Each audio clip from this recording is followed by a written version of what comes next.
The wine glass shattered on the floor before I even realized my hand had let it go. Gary was still talking, still smiling that oily smile, still telling me how lucky I was that a man like him had agreed to meet a woman like me. I stood up so fast the chair scraped against the marble floor of the restaurant, and every head in the room turned toward us. I did not care. I grabbed my coat and my purse and walked toward the door, my heels clicking hard and fast, my face burning with a mix of shame and fury.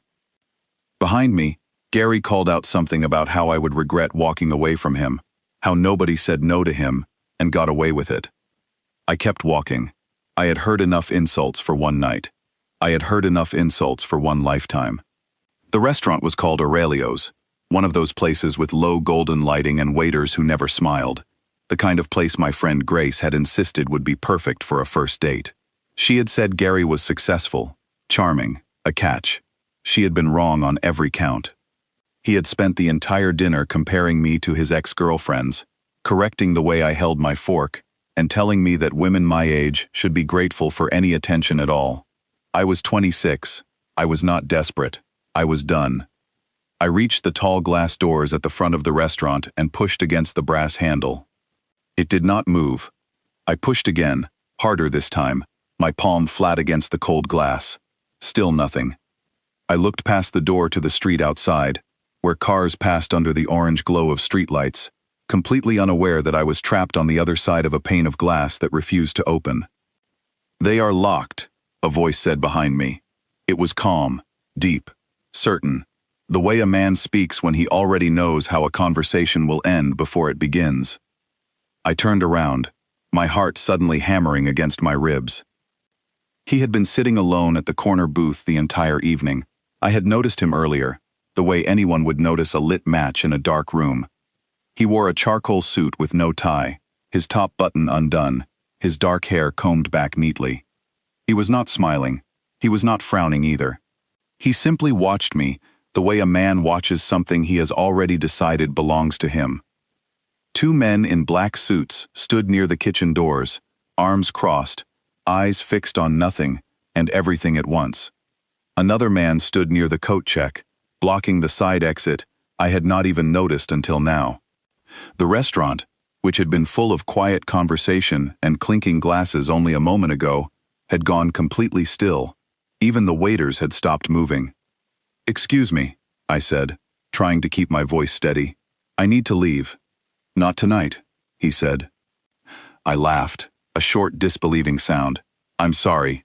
Do you own this restaurant or something?" "I own considerably more than this restaurant." He rose from the booth, unhurried, buttoning his jacket with 2 fingers. "My name is Damon Ashford. I imagine you have heard of me, even if you did not know it." I had not heard the name Damon Ashford before that exact moment, but something about the way the room reacted told me I should have. The bartender near the far wall lowered his eyes the second Damon stood up. A waiter carrying a tray of desserts turned and walked quietly back into the kitchen instead of delivering them. Even Gary, who moments ago had been shouting at me across the dining room, had gone silent and pale in his seat, his hands folded tightly on the table, as though he were trying to disappear into the tablecloth. "I don't know who you are," I said, though my voice had lost some of its earlier confidence, "and I don't care. Open the door."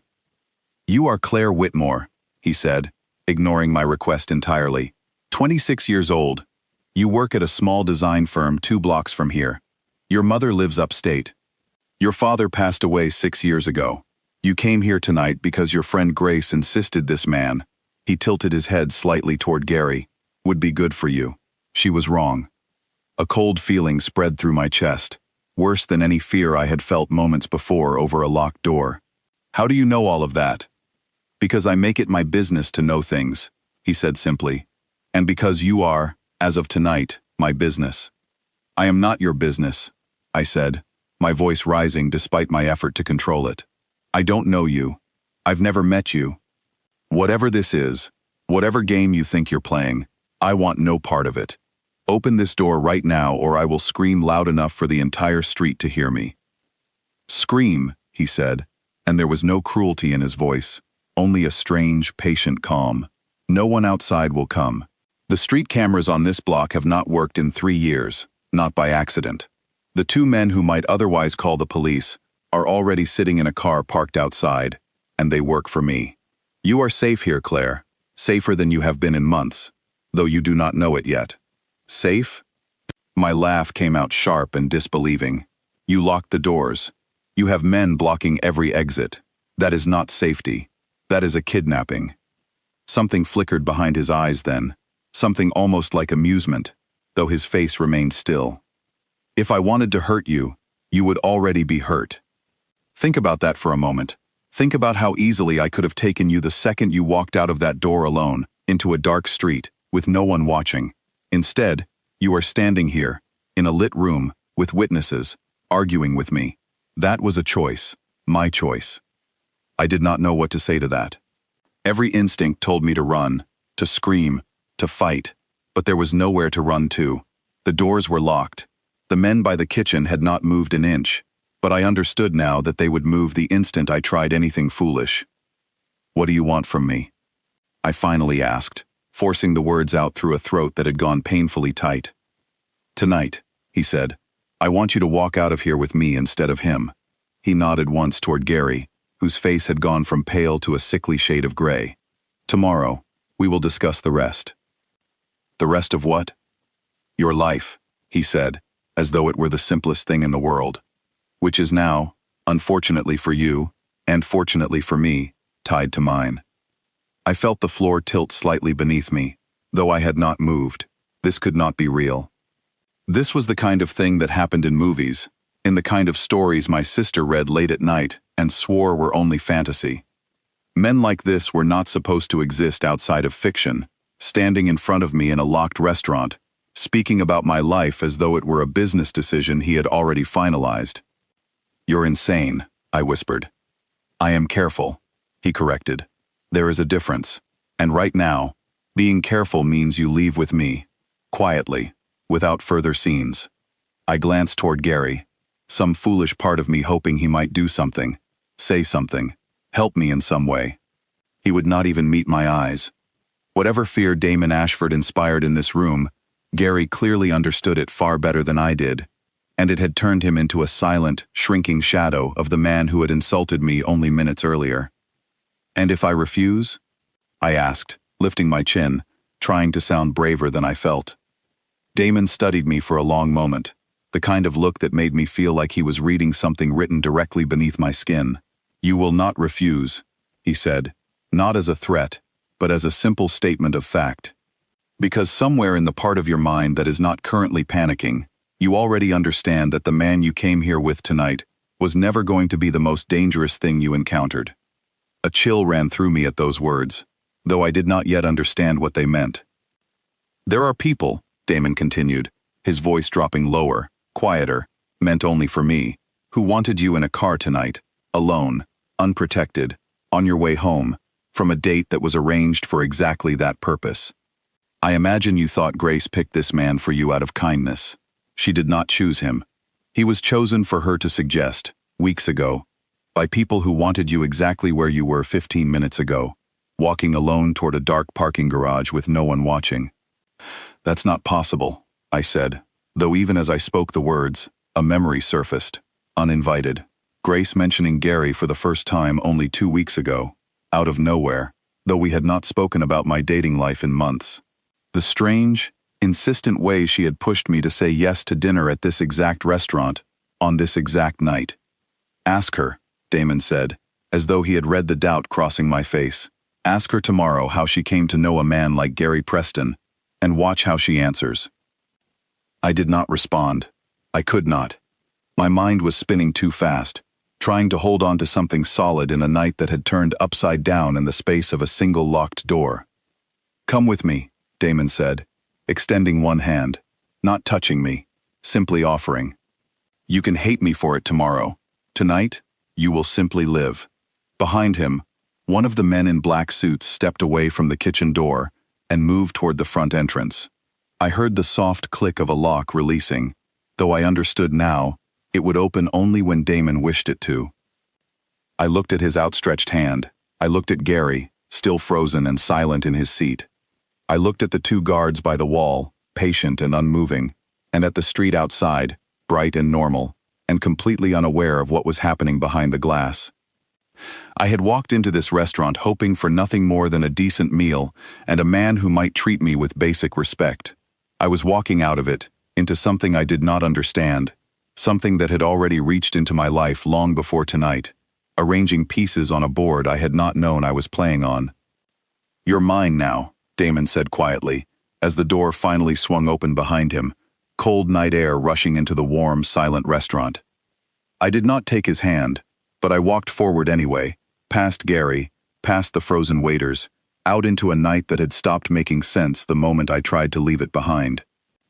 The car door closed with a sound too soft for how loud my heartbeat was pounding in my ears.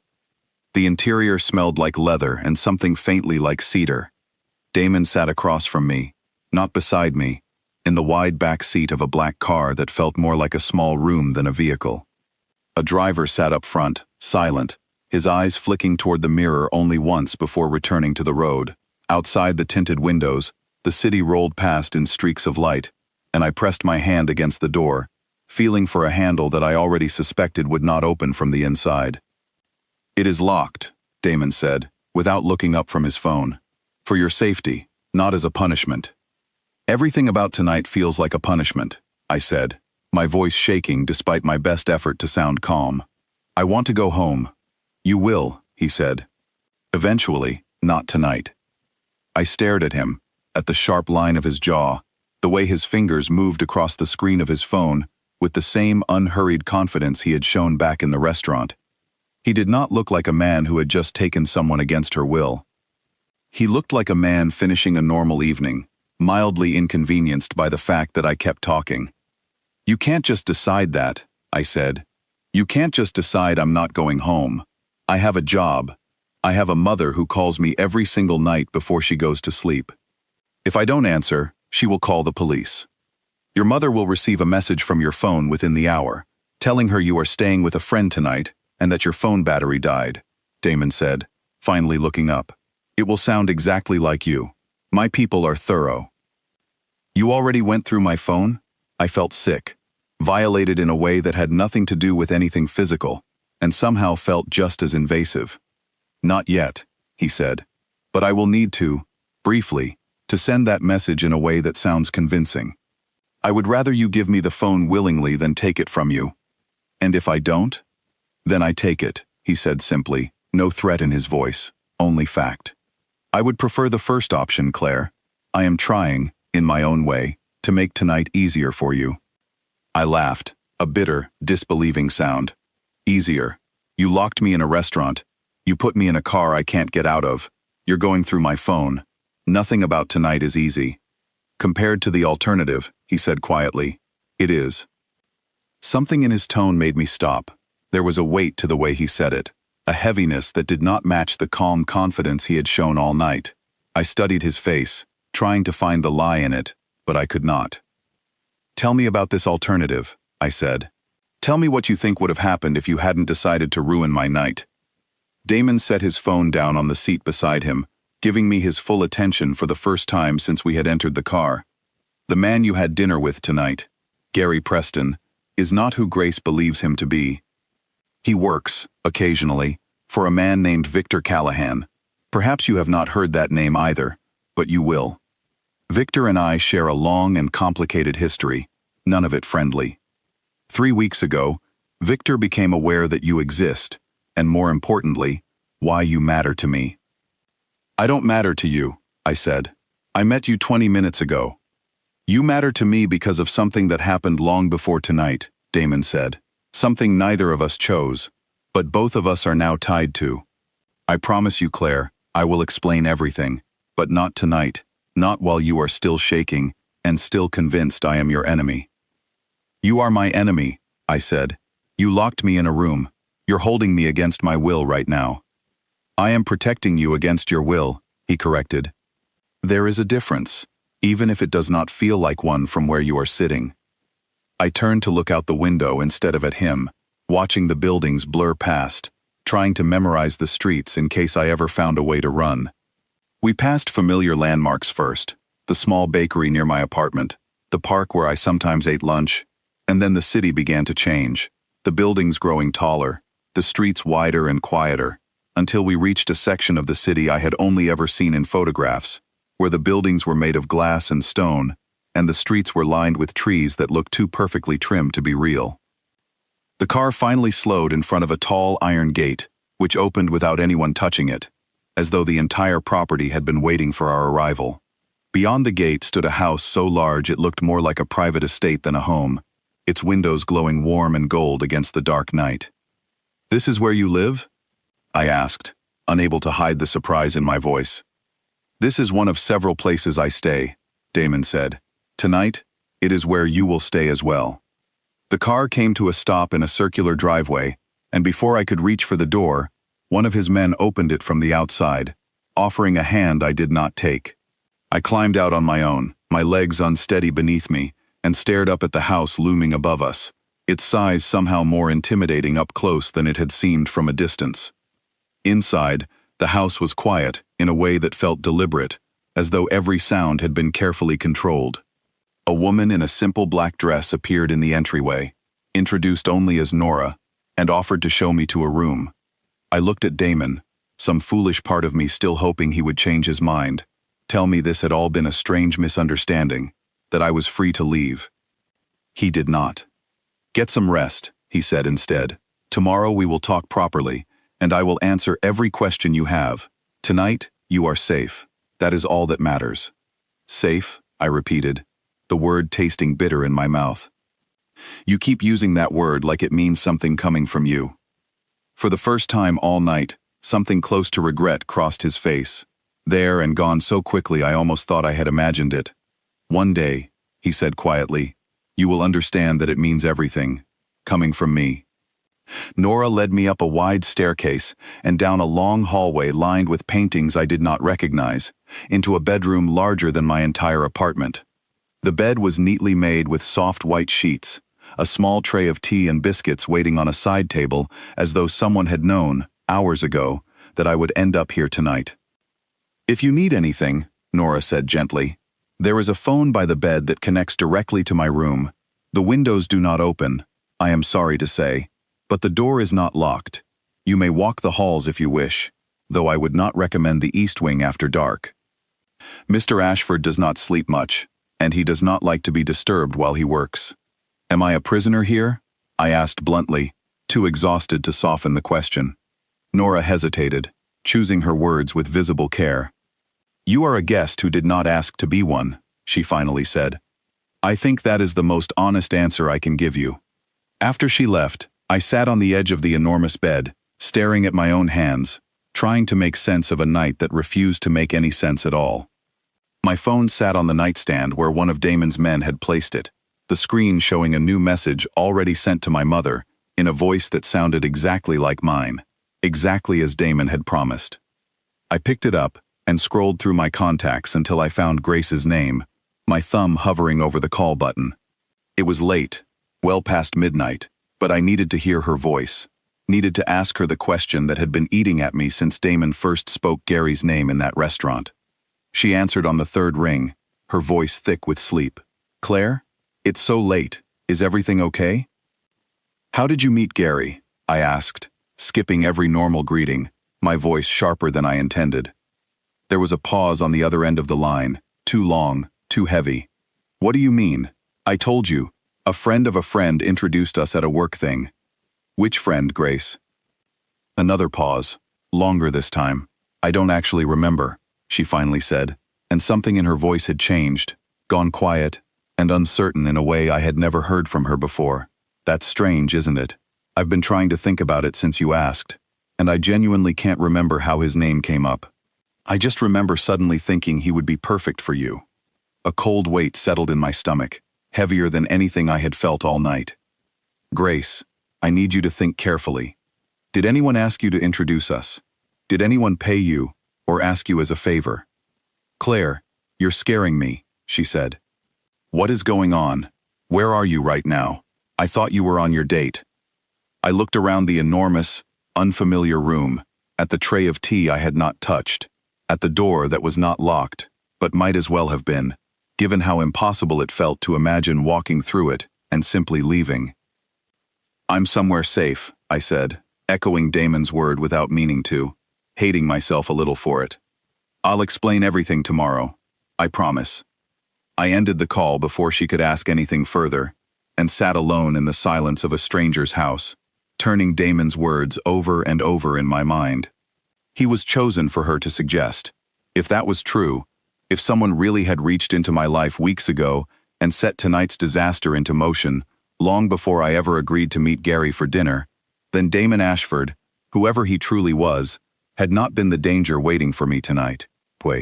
He had been the one standing between me and it.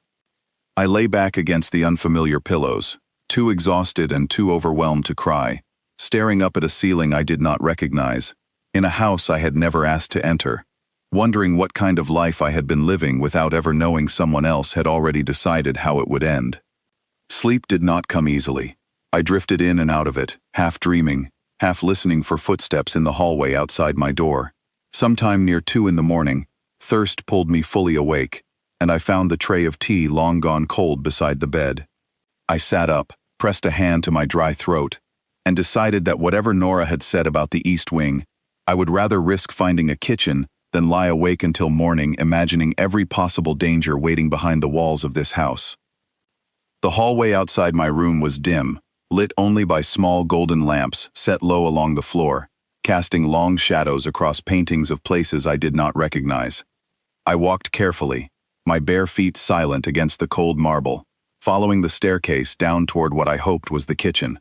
Instead, I found myself standing at the entrance to a large study, its door partly open, a single lamp burning inside.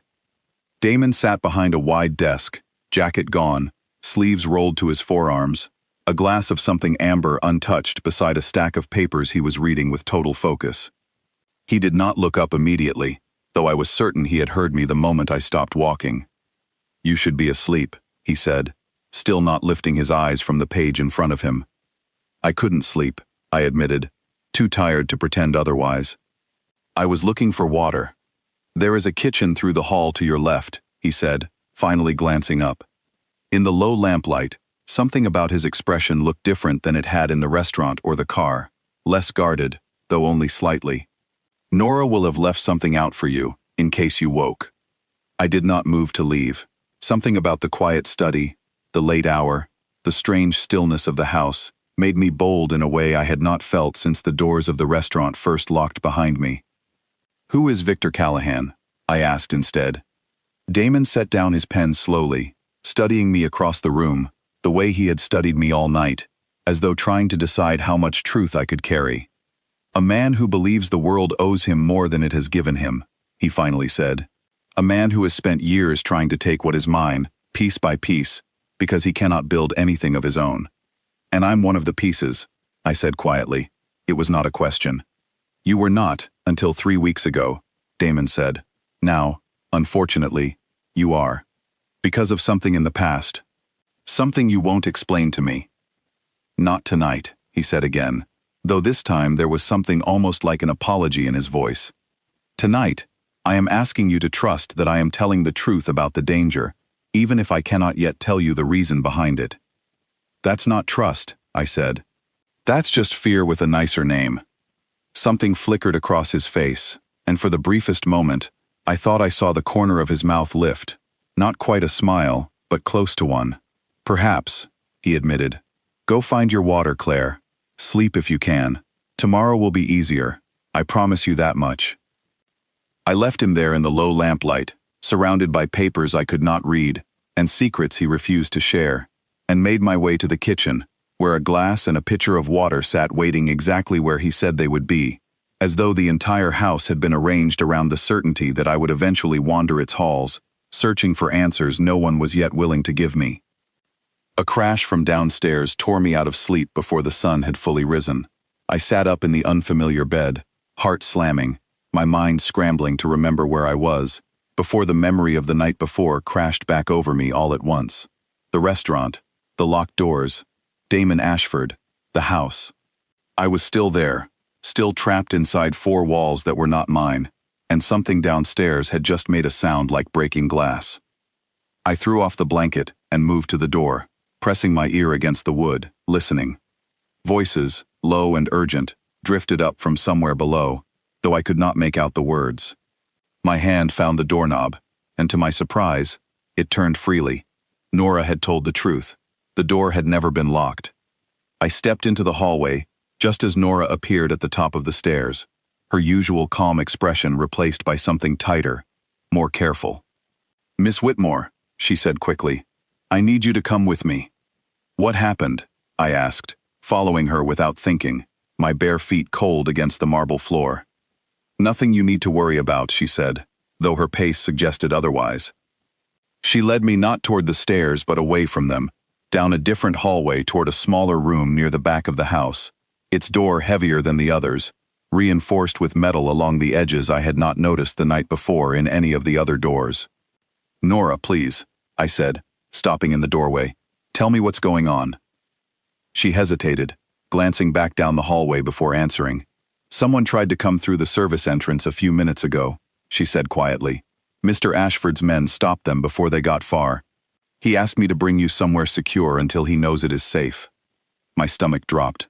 "Someone tried to break in? Here?" "It happens. Occasionally," Nora said, in a tone that suggested this was somehow meant to be reassuring. "Please, Miss Whitmore, inside." I stepped into the small room, which turned out to be less a bedroom and more a kind of reinforced study, with no windows and a single heavy door that Nora closed gently behind her once we were both inside. My heart was still pounding, and for the first time since the night before, the fear I felt was not directed at Damon at all. It was aimed entirely outward, at whoever had just tried to force their way into this house while I slept 2 floors above them. "Was it Victor Callahan?"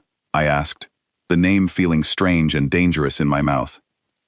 Nora's expression flickered, surprised that I knew the name at all.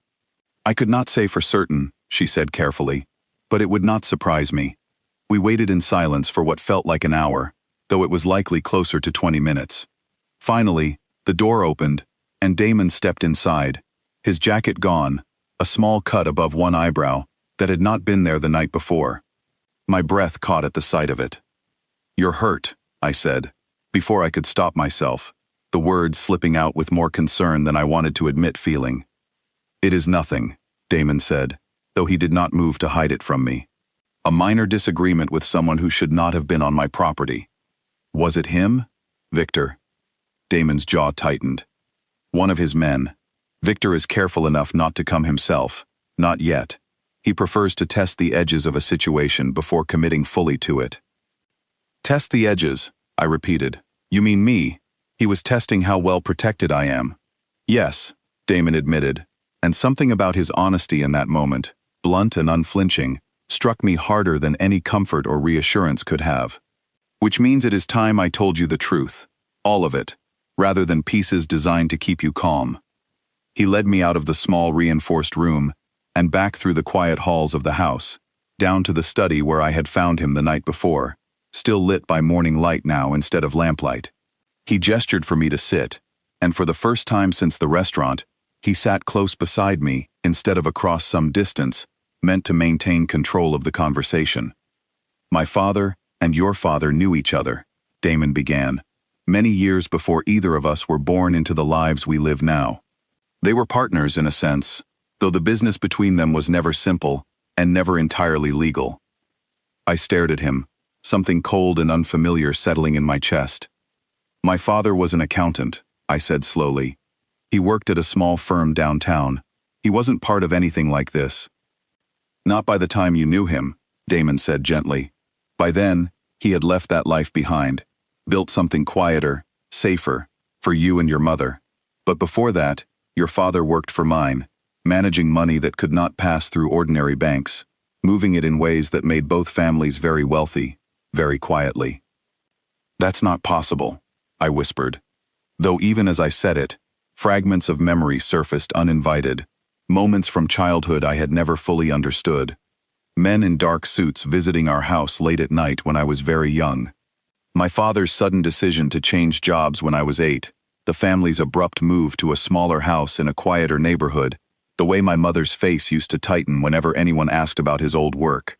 "When your father decided to leave that world," Damon continued, "he took something with him. Not money," Information. Documents detailing years of transactions, enough to destroy several powerful men if they were ever made public. My father allowed him to leave peacefully, on the condition that those documents remained hidden, used only as insurance, never as a weapon. And Victor Callahan wants them, I said, understanding beginning to form even through my disbelief. Victor's father was one of the men named in those documents, Damon said. When your father died, Victor became convinced the documents had passed to you, whether you knew it or not.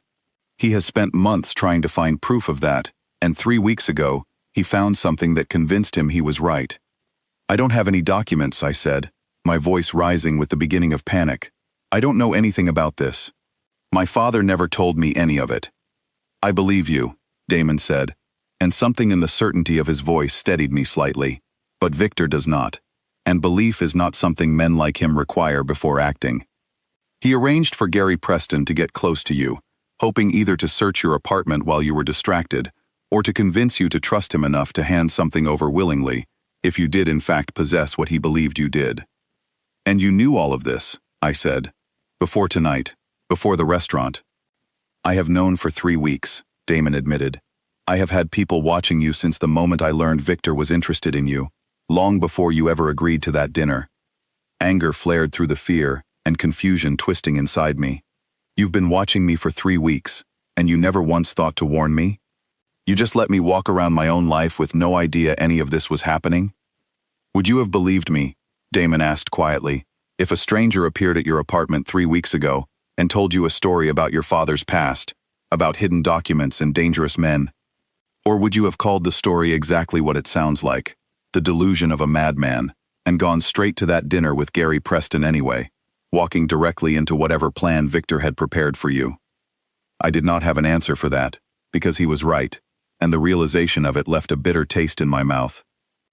I made a decision, Damon continued, to wait until the danger was immediate enough that removing you from it would feel less like an abduction and more like the rescue it actually was.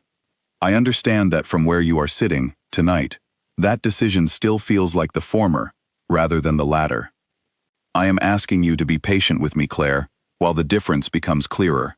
I sat in silence for a long moment, turning everything over in my mind, the shape of my entire childhood shifting slightly under the weight of information I had never possessed.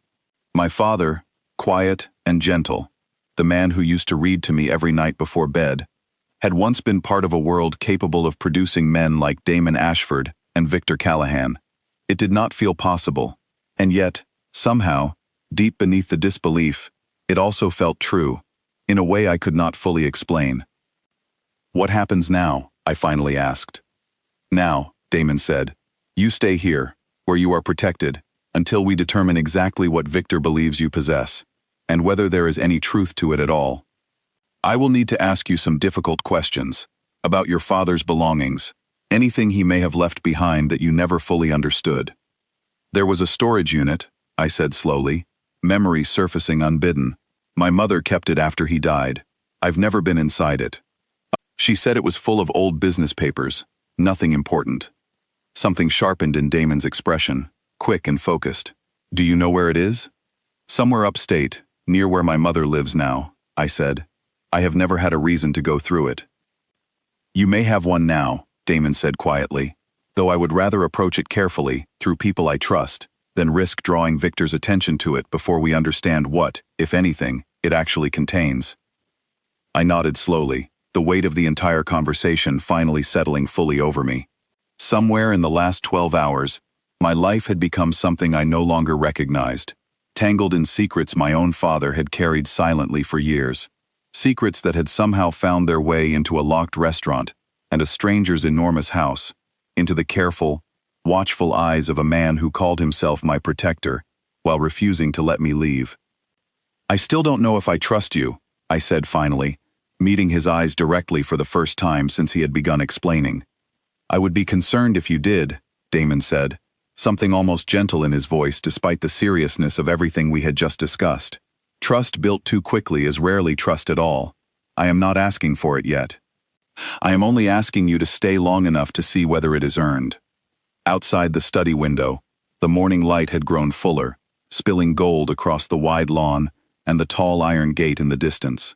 The same gate that had opened silently to let us in the night before, and remained, I understood now, firmly closed behind me, keeping danger out, and keeping me in, both at once.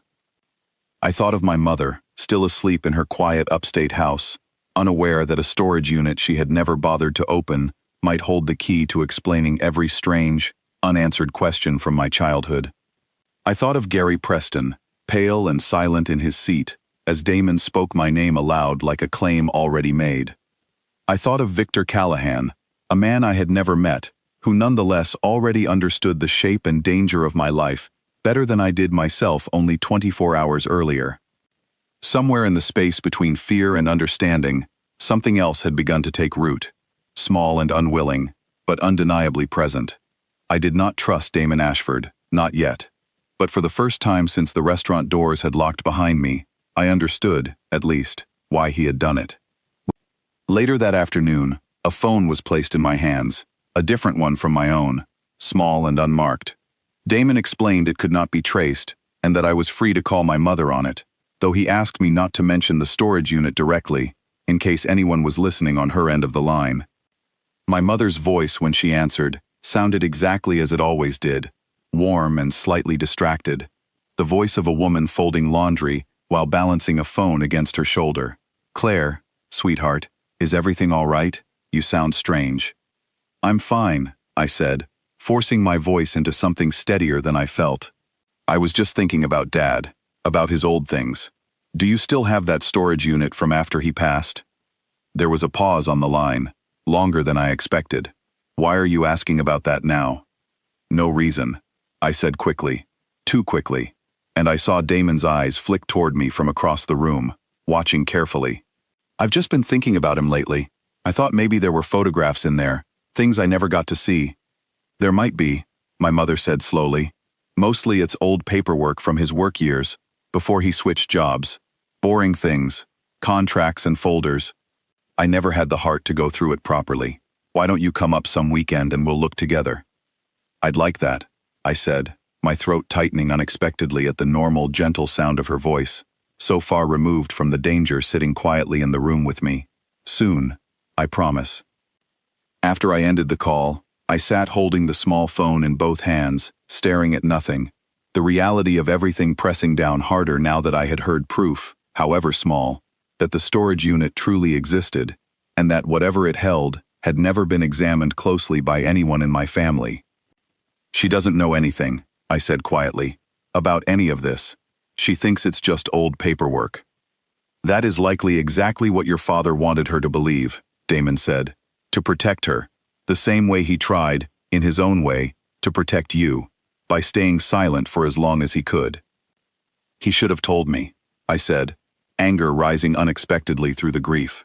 "If any of this was going to matter someday, if it was ever going to put me in danger, he should have prepared me for it, instead of leaving me to find out from a stranger who locked me inside a restaurant." "I imagine he believed he had more time," Damon said quietly. "Most men in his position do, until they no longer have any time at all." Something about the way he said it, quiet and distant, made me look at him more closely. "Did something happen to your father too?" Damon was silent for a long moment, his eyes fixed on some point beyond the window, beyond the wide lawn and the iron gate. "My father died believing he had years left to make things right," he finally said. "He did not. Victor's father made certain of that, long before Victor himself ever became the problem he is today. I have spent a great deal of my life finishing conversations my father never had the chance to complete." The admission hung in the air between us, unexpected and strangely intimate, a small crack in the calm, controlled exterior he had shown me since the moment the restaurant doors first locked. I understood, suddenly and completely, that whatever this was becoming between us, it was not built only on danger and obligation. There was history here too, old wounds neither of us had chosen, inherited the way some people inherit eye color or the shape of their hands, without any say in the matter at all. "I'm sorry," I said quietly, and meant it, despite everything. "Do not be," Damon said, turning back to face me, something unreadable in his expression. "It is the reason I understand, better than most. Exactly what is at stake in protecting you now. I do not intend to finish this the way my father's story ended. I studied him in the fading afternoon light, trying to reconcile the man who had locked a restaurant full of strangers to keep me from walking out alone, with the man now sitting quietly beside me, speaking of his father, with a grief he clearly kept buried most days beneath layers of control and calculation. Neither version of him felt entirely safe. Neither version of him felt entirely dangerous either, not anymore. Not the way he had seemed only a day earlier. What happens if the storage unit has nothing in it? I asked. What if Victor is wrong, and my father never kept anything at all? Then we will need to convince Victor of that, Damon said, which will be far harder than finding the truth ourselves. Men like him do not easily let go of a belief once it has taken root, especially when that belief promises him power he does not currently have. And if he doesn't believe it? Damon's expression hardened slightly, the softness of a moment ago folding back beneath something more familiar, more guarded. Then this will not end quickly, he said. But it will end. I intend to make certain of that, one way or another, regardless of how long it takes or what it costs me to see it through. I did not know, sitting there in the quiet study with the last of the afternoon light stretching long across the floor, whether his words were meant to comfort me or simply to state a plan already fully formed in his mind. Perhaps, I thought, they were both at once, the way so much about Damon Ashford seemed to exist as two things simultaneously, danger and protection, control and care, folded together so tightly that I was no longer certain where one ended and the other began. The window in my room shattered inward at exactly 2 a.m, glass raining across the floor as I bolted upright, my scream caught somewhere in my throat. A shape moved through the broken frame, quick and dark, before I could fully process what was happening. I scrambled backward off the bed, my bare feet landing in shattered glass, pain flashing bright and immediate up through my heel. But there was no time to think about it. The figure was already across the room, a gloved hand closing around my wrist before I could reach the door. I screamed then, finally, loud and full, and the sound seemed to break something loose in my body, some instinct that had been frozen since the glass first shattered. I twisted hard against the grip on my wrist, driving my elbow backward, the way I had learned in a self-defense class years ago, and never once thought I would actually need. It connected with something solid, and the grip loosened just enough for me to pull free. The door burst open before I reached it, and for one terrifying second I thought a second attacker had arrived, until I saw Damon, still in the shirt he must have been wearing while working late, his eyes taking in the scene, the broken window, the man now straightening from where my elbow had struck him, in less time than it took me to draw my next breath. What happened next occurred too fast for me to fully follow. Damon crossed the room in 3 quick strides, and the intruder, who had clearly expected an unarmed woman, rather than the owner of the house, turned to face him a half-second too late. There was a brief, brutal struggle, all elbows and controlled movement, until Damon had the man pinned against the wall, one arm locked behind his back, the fight fully drained out of him. 2 more of Damon's men arrived seconds later, drawn by my scream, and pulled the intruder away, dragging him out of the room while he shouted something in a language I did not understand. Damon did not follow them. He turned instead to me, his eyes scanning quickly, checking for injury. His usual composure cracked wide open for the first time since I had met him. "You're bleeding," he said, his voice tight, nodding toward my foot. I looked down and saw the small dark trail of blood on the marble floor, and only then did the pain fully register, sharp and stinging, my heel throbbing where the glass had cut into it. My legs finally gave out beneath the weight of everything, adrenaline and fear crashing down all at once, and Damon caught me before I hit the ground, lifting me carefully, one arm beneath my knees, the other supporting my back. "I have you," he said quietly, carrying me out of the room, away from the broken glass and the cold night air pouring in through the shattered window. "You are safe. I have you." He carried me to another room, one I had not seen before, and set me gently on a cushioned bench, while Nora appeared moments later with a small medical kit, kneeling to clean and bandage the cut on my heel, with quick, practiced hands. I sat in silence through the entire process, staring at the wall, my body still trembling from adrenaline that had nowhere left to go. "How did he get in?" I finally asked, once Nora had finished and stepped quietly out of the room. You said this house was protected. He should not have gotten anywhere near that window, Damon said, and there was something dark and furious beneath the calm control of his voice, an anger I had not yet seen from him.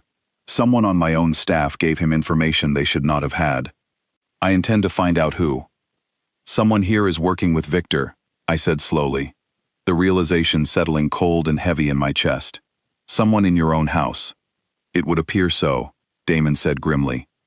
Which means you are no longer as safe here as I promised you would be, and I am not willing to take that risk again. So what happens now? I asked, my voice smaller than I wanted it to be. You move me somewhere else? Somewhere with fewer people you trust, who might actually be working against you? Something like that, Damon said, though his jaw remained tight, his mind clearly working through possibilities I could not see. There is a property outside the city, smaller, known to almost no one. I will take you there myself tonight, and I will remain there with you until this is resolved. You? Personally? I no longer trust anyone else with this, he said simply, and something about the bluntness of the admission struck me harder than any of his earlier reassurances had managed to. This was not a calculated decision meant to comfort me. This was a man who had just watched someone break into a room where I was sleeping, and had decided, in the space of a few violent seconds, that he would not risk it happening again through anyone's hands but his own. We left within the hour, driving through empty streets in a car different from the one that had brought me to the house the night before. No driver this time. Only Damon behind the wheel, his eyes constantly flicking to the mirrors, checking, watching, calculating threats I could not see. I sat beside him in silence for most of the drive, my bandaged foot throbbing gently, my mind still replaying the moment the window shattered, over and over, unable to stop.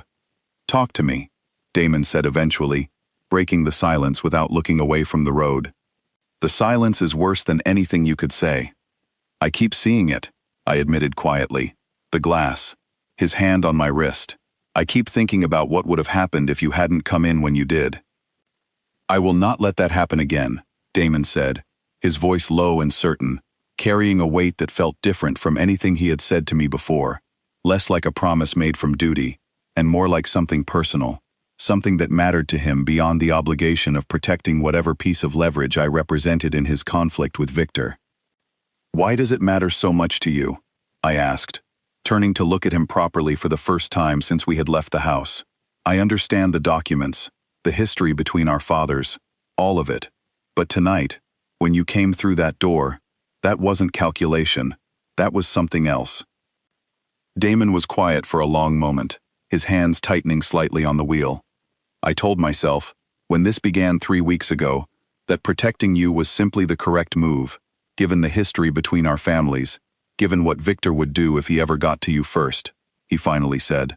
That was true, in the beginning. It has become considerably less true since.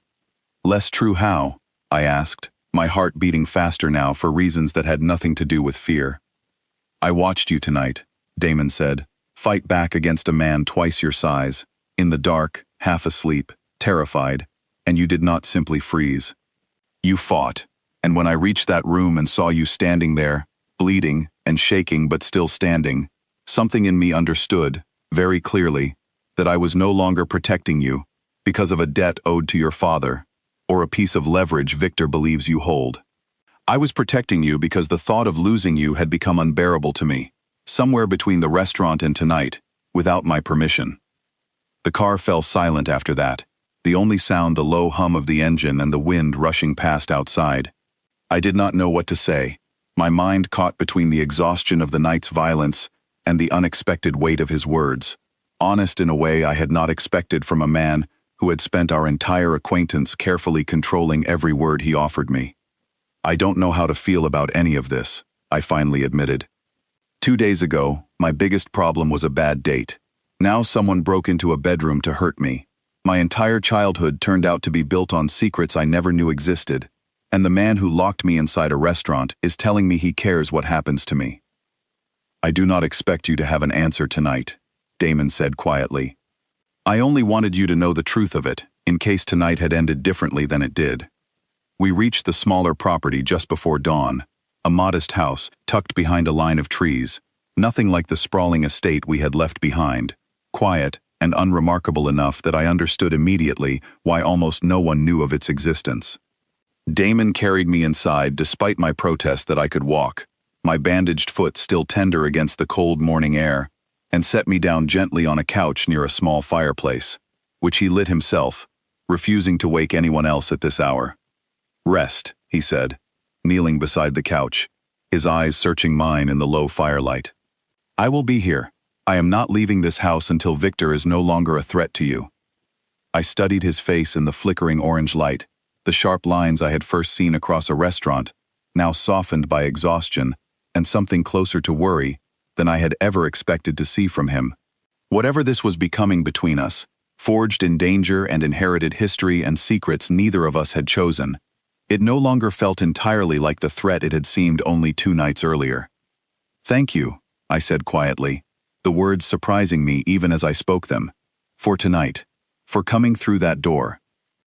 Damon reached out, carefully, and brushed a strand of hair back from my face, his touch far gentler than anything I had expected from the man who had once told a restaurant full of strangers that I was his. "I would come through every door between us and Victor Callahan," he said quietly, "for as long as it takes to keep you safe." Outside, the first light of dawn began to creep across the horizon, pale and quiet, promising a day that would bring us closer to whatever confrontation waited at the end of this, whatever truth the storage unit held, whatever Victor intended to do once he learned his first attempt had failed. But for now, in the firelight of a house no one else knew existed, I allowed myself, for the first time since the restaurant doors locked behind me, to simply feel safe. I must have fallen asleep on the couch, because when I opened my eyes again, full morning light filled the small living room, and the smell of coffee drifted in from somewhere nearby. My foot ached dully beneath the bandage, but the sharp panic of the night before had faded into something more manageable, a bruise instead of an open wound. I found Damon in a small kitchen at the back of the house, a phone pressed to his ear, his voice low and clipped as he spoke to someone on the other end. He ended the call the moment he saw me standing in the doorway, and something in his expression told me the conversation had not brought good news. "What is it?" I asked. "The man who broke into your room is not talking, at least not yet," Damon said, pouring a second cup of coffee and sliding it across the counter toward me. "But we found something on his phone. A message, sent less than an hour before he entered the estate, confirming which room you were staying in, and when the guards would be furthest from that wing of the house." "Someone on your staff," I said quietly, wrapping both hands around the warm mug. "Someone close enough to know details that few people had access to," Damon confirmed, his jaw tight. "I have narrowed it to 3 people. I will know which one by tonight. And when you know, then Victor loses his eyes inside my house," Damon said simply, "and I make certain he understands exactly how badly that mistake will cost him." I studied him over the rim of my mug, the calm, controlled fury in his voice, a stark contrast to the gentleness I had seen from him only hours earlier, kneeling beside the couch in the firelight. Both versions of him were real, I realized. Both existed within the same man, and somehow, rather than frightening me further, that understanding settled something uneasy in my chest, into a strange, unfamiliar kind of calm. "What about the storage unit?" I asked. "Are we still going?" "Not personally. Not yet," Damon said. "It is too dangerous to lead anyone toward your mother's house until we know who inside my own organization has been feeding Victor information. I have someone I trust completely, someone with no connection to my staff, traveling there quietly today to retrieve the contents without drawing attention." "You don't trust your own people," I said slowly, "but you trust some stranger I've never met to go through my father's things." "I trust very few people," Damon corrected. "The ones I do trust, I trust completely, precisely because that trust has been tested many times over many years. You will meet her eventually. Her name is Priya. She has worked with me since before Victor was ever a serious concern, and she has never once given me a reason to doubt her." I nodded slowly, though the idea of a stranger opening a storage unit full of my father's forgotten papers, papers that might hold answers about a childhood I no longer fully understood, left a strange hollow feeling in my chest. I wanted to be there myself, wanted to be the one who finally opened that door and faced whatever truth waited inside it, rather than receiving it secondhand, filtered through someone else's hands. I want to see it, I said. Whatever she finds, I want to see it myself, not just be told about it. You will, Damon promised. The moment it is safe to bring it here, you will see everything, exactly as it is found, nothing hidden from you. I held on to that promise as the morning stretched on, the two of us moving quietly around the small kitchen, a fragile, temporary peace settling over a house that existed, I now understood, entirely because Damon Ashford had decided, without hesitation, that keeping me alive was worth more to him than almost anything else in his carefully guarded world.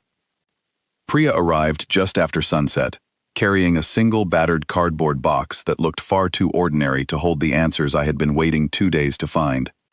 She was younger than I expected, sharp-eyed, with the kind of quiet efficiency that made her presence feel immediately trustworthy, even to someone as wary as I had become of everyone connected to Damon's world. She set the box down on the small kitchen table without ceremony and gave Damon a short nod. "Nothing followed me," she said. "I made certain of that." "Thank you, Priya," Damon said, and something in his tone carried genuine warmth, the first time I had heard him speak to anyone else that way. She left as quietly as she had arrived, leaving the three of us, Damon, myself, and the box, alone in the small kitchen. My hands trembled slightly as I lifted the lid. Inside were folders, yellowed with age, along with a smaller sealed envelope tucked beneath them. My name, written across the front in handwriting I recognized immediately as my father's, careful and neat, exactly as it had looked on birthday cards and school permission slips throughout my entire childhood. I opened the envelope first, my breath caught somewhere in my throat, and unfolded a single letter inside. My father's words filled the page, an apology for secrets kept, an explanation of the choices he had made to protect our family, and finally, near the bottom, instructions.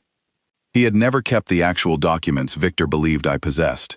He had destroyed them years ago, the moment he was certain his old life was fully behind him.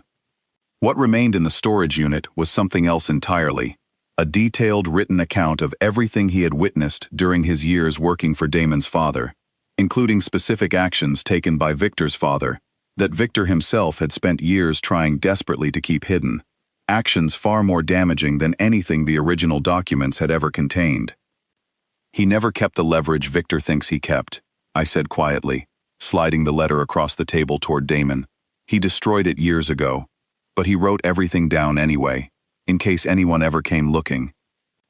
Damon read the letter carefully, his expression shifting as he reached the final paragraphs, something sharp and focused replacing the tension he had carried since the break-in at the estate.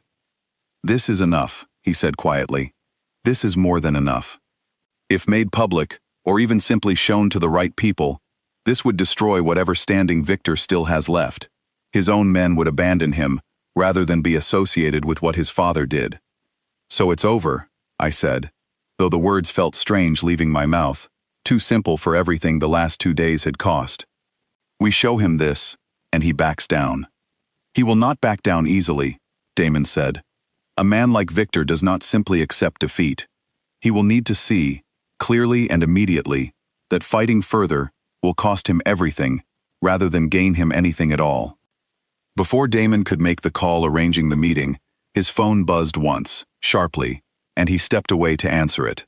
I watched his expression change as he listened, the tension in his shoulders sharpening into something colder, more focused. When he returned, his jaw was tight. "We found him," he said, "the one feeding Victor information." "Who was it?" I asked, my stomach tightening. "A man named Callum," Damon said. "He has worked for me for nearly 4 years. I trusted him with details few others had access to." The bitterness in his voice was quiet but unmistakable, the sound of a man discovering betrayal from someone he had genuinely believed was loyal. "What will happen to him?" I asked carefully.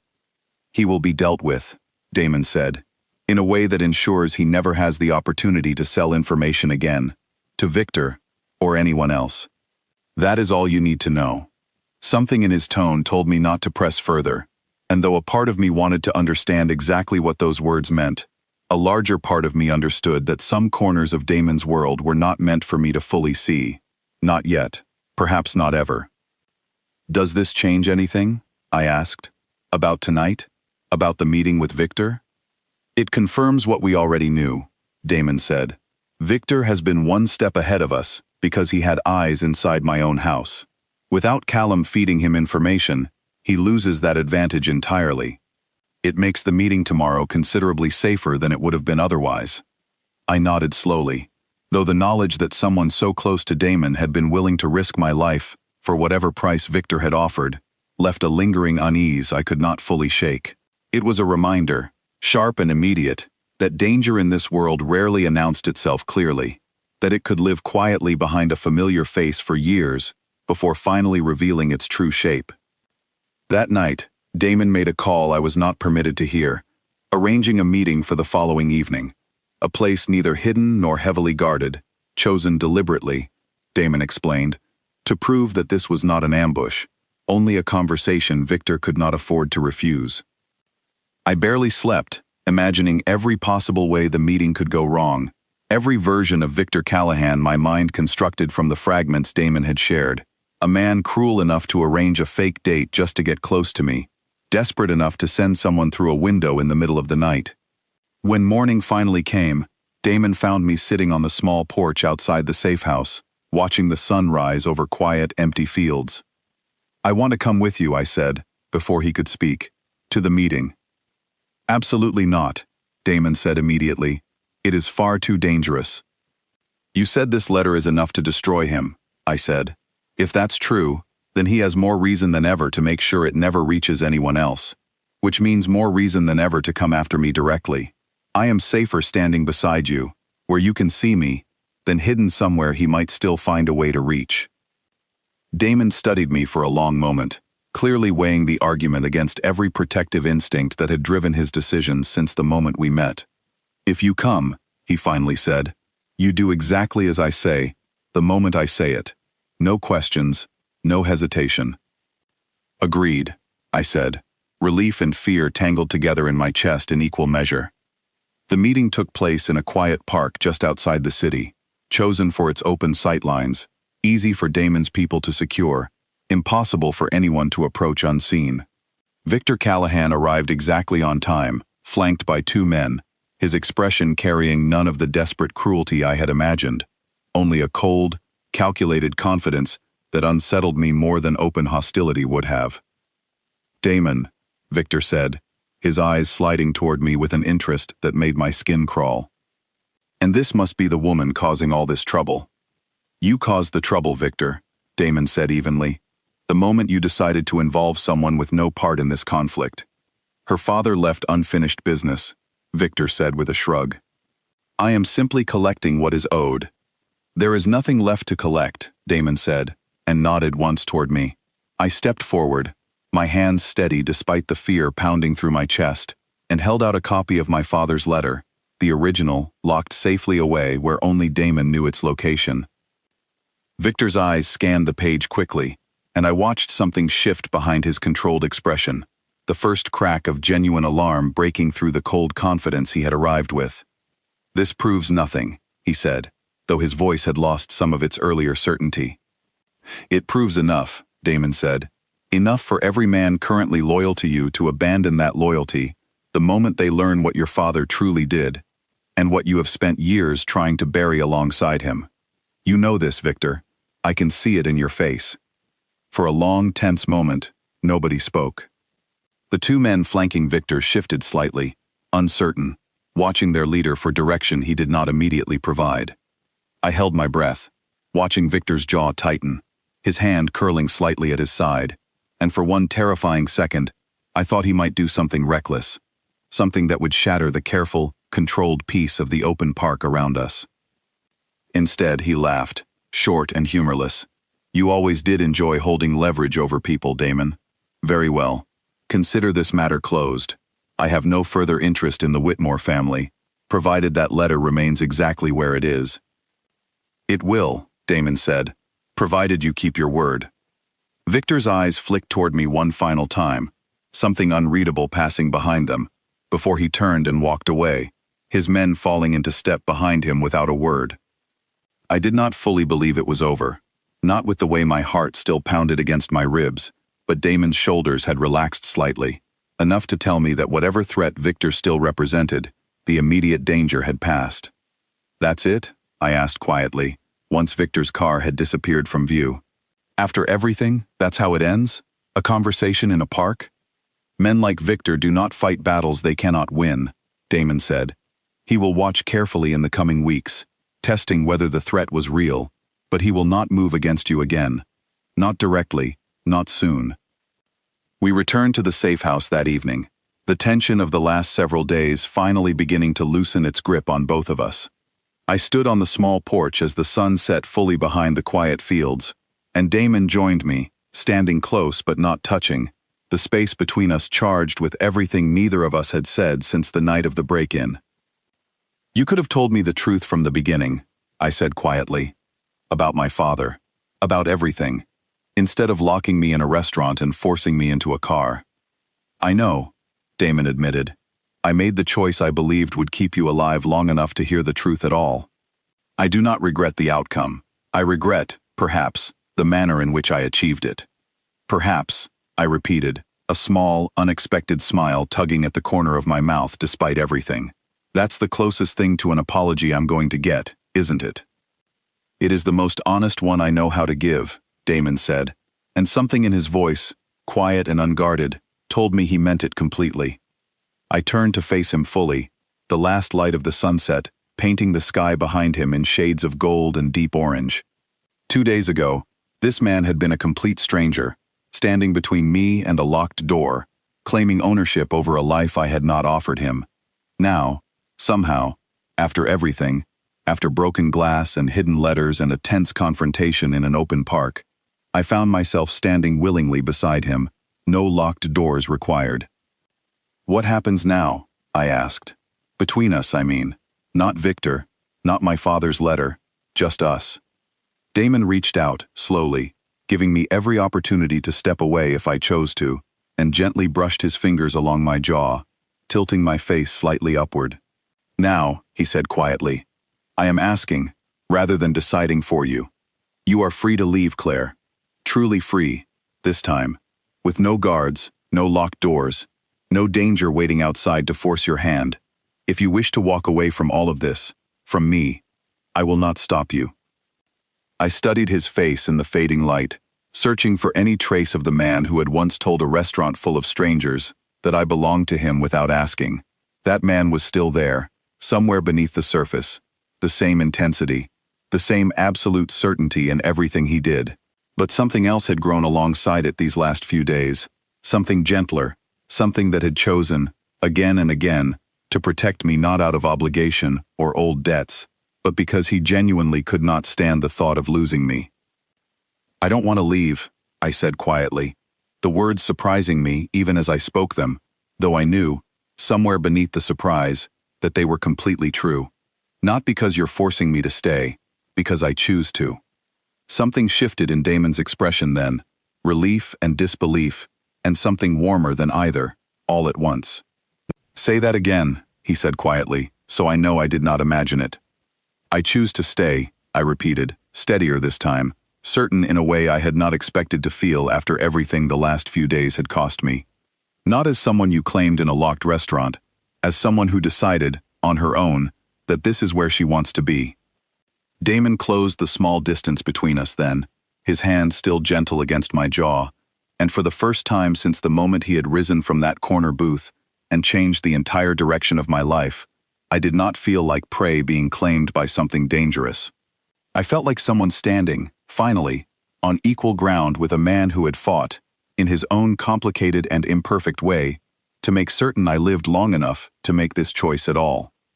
"You're mine," he said softly, "and I am yours, exactly as much, exactly as completely, from this moment forward." I did not argue with him this time. Standing there in the fading light, safe for the first time since the night my worst date had somehow become the beginning of the rest of my life, I simply leaned into him, and let the last of my fear settle quietly into something that finally felt, against every expectation I had carried into that restaurant only days earlier, like peace. A week later, I stood in my mother's kitchen upstate. The original letter finally returned to her hands, along with the truth about my father she had spent years quietly suspecting, but never fully allowing herself to accept. She cried, briefly, and then held me tightly, telling me she was grateful, more than anything, that I had survived long enough to bring her that truth at all. I did not tell her everything, not the broken window, not the park, not the full shape of the danger I had walked through in the days since my terrible date with Gary Preston. Some things, I decided, were mine to carry quietly, the same way my father had once carried his own secrets, though I promised myself I would never let mine grow into the kind of silence that had shaped so much of my childhood without my knowledge. Damon waited outside in the car during that conversation, giving my mother and me the privacy he seemed to understand we needed, though when I finally stepped back outside into the cool afternoon air, he was standing beside the open door, watching me with the same quiet intensity he had shown me since the very first night. "How did it go?" he asked. "She's relieved," I said, "and sad, and grateful somehow, all at once." "That sounds like most difficult truths," Damon said, opening the car door fully for me. "Are you ready to go home?" I paused at the question, turning it over in my mind. Home no longer meant the small apartment I had lived in before that disastrous date, though I had not fully moved out of it either. Home, increasingly, meant wherever Damon happened to be, the quiet safe house outside the city, the wide estate with its iron gate, even the back seat of this car, driving between the two lives I had somehow learned to hold together at once.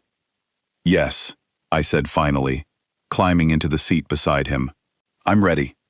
As the car pulled away from my mother's house, the fields rolling past in the golden light of late afternoon, I thought back to the woman who had stormed out of Aurelio's that first night, furious and humiliated, certain that the worst part of her evening was already behind her. She had no idea, walking toward those locked glass doors, that she was about to be pulled into a story far larger and far more dangerous than one bad date. A story built on inherited secrets and old debts, and a man who had claimed her before she ever had the chance to choose him herself. But choice, I had learned, mattered more than any claim ever could. Damon had taken that first night from me, locked doors and all, but everything since, every decision to trust him a little more, to stay a little longer, to finally lean into him on that quiet porch as the sun went down, had been mine alone. I glanced at him now, focused and calm behind the wheel, the same man who had once stood in a restaurant and declared me his with absolute certainty, and understood, fully and without doubt, exactly why I had chosen to stay. Whatever came next, whatever fragments of Victor's ambition still lingered somewhere in the shadows of the life Damon lived, I would face it beside him, not as someone claimed against her will, but as someone who had walked, with open eyes, into a life she had ultimately decided, entirely on her own, that she wanted.